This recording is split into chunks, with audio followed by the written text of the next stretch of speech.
As promised during his election campaign, President Yoon Suk-yeol has been making efforts to improve South Korea's frosty relationship with Japan.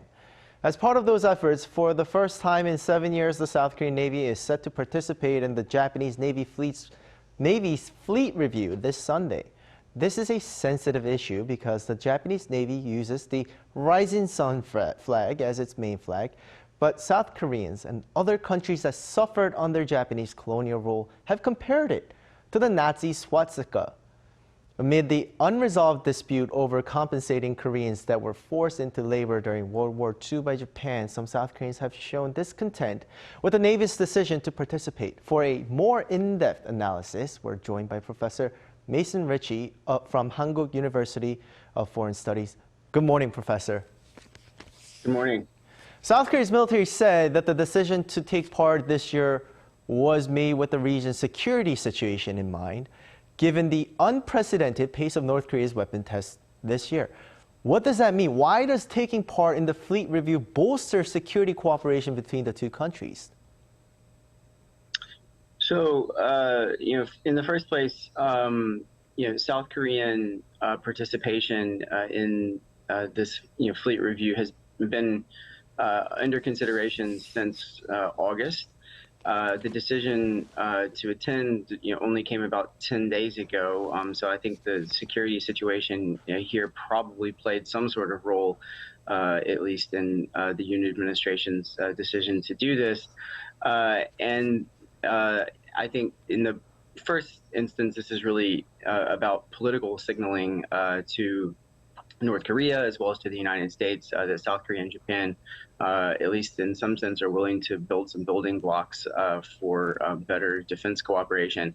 That being said, South Korea's participation is in the form of a 10,000-ton logistics ship instead of a warship. And they're going to participate in a search and rescue exercise, which is obviously not an aggressive type of naval exercise. And so, really the question of why do this, I think, in the first place, we have to understand it's of limited military value, but it does, I think, set the stage for better military cooperation in the future between Japan and South Korea, which, given North Korea's missile tests and increasing belligerence, is regionally important and also important for both Seoul and Tokyo. And then I think this really helps satisfy the United States, which wants to see better trilateral cooperation between itself and Tokyo and Seoul. Right, and this, of course, as I've mentioned, is a move by the Yoon administration, as you have said, to improve the current cold relationship between the two countries. Has there been any progress made since President Yoon took office? So certainly rhetorically, on the South Korean side, we've seen a lot of statements that have, bolstered a conciliatory message to try to improve relations after the Moon administration. On the other hand, I think on the Japanese side, the response to that rhetorically, has been probably cooler than Seoul would have liked. It's also probably cooler than Washington would have liked. Prime Minister Kishida, I think, perhaps sees limited political incentive domestically to be out front publicly in terms of supporting better relations with Seoul. That being said, behind the scenes, actually, I think there is progress being made. And we see that in a number of different ways. Taro Aso, former prime minister, was just here meeting with Yoon, and they both discussed making better Seoul-Tokyo relations important. And Taro Aso is still a significant political heavyweight in Japan, so I think his message carries some weight.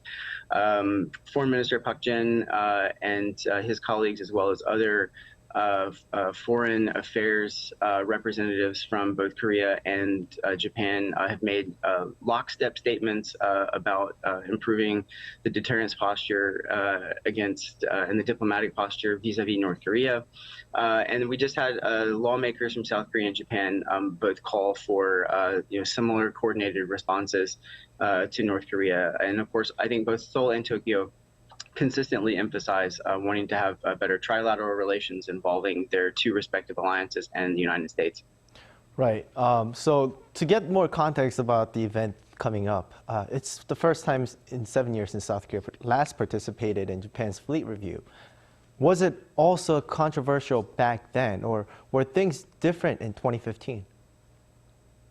Yeah, so this is the first time South Korea has participated in the fleet review since 2015, and to some degree, every time South Korea participates in the Japanese fleet review, it's going to be controversial because of the historical issues that are involved. You mentioned at the top of the segment that Japan uses the rising sun flag on its ships as its ensign during these exercises. So that's obviously one political minefield.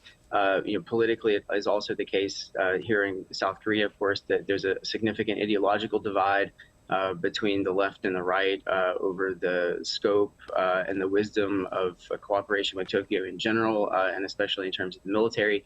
And then thirdly, Japan wants to see a resolution to the so-called comfort women issue, which has turned into or is cashing out in a court case, civil court case here in South Korea, which is essentially forced compensation to be paid to these so-called comfort women, the sexual slaves that were used by the Japanese Empire during World War II. And Japan thinks that issue has already been dealt with and wants South Korea to see some significant changes in how it approaches this judicial matter. So, in 2015, all of those issues were in some form or another still there. It's just at the time you had a conservative president who pushed through the fleet review participation by South Korea, just like you had this time. So, to some degree, this is always an ideological and political question here in South Korea. Right, and I hope more things are resolved as time goes by. And thank you again for your insights this morning. I hope you have a great day, Professor. Great, thanks for having me.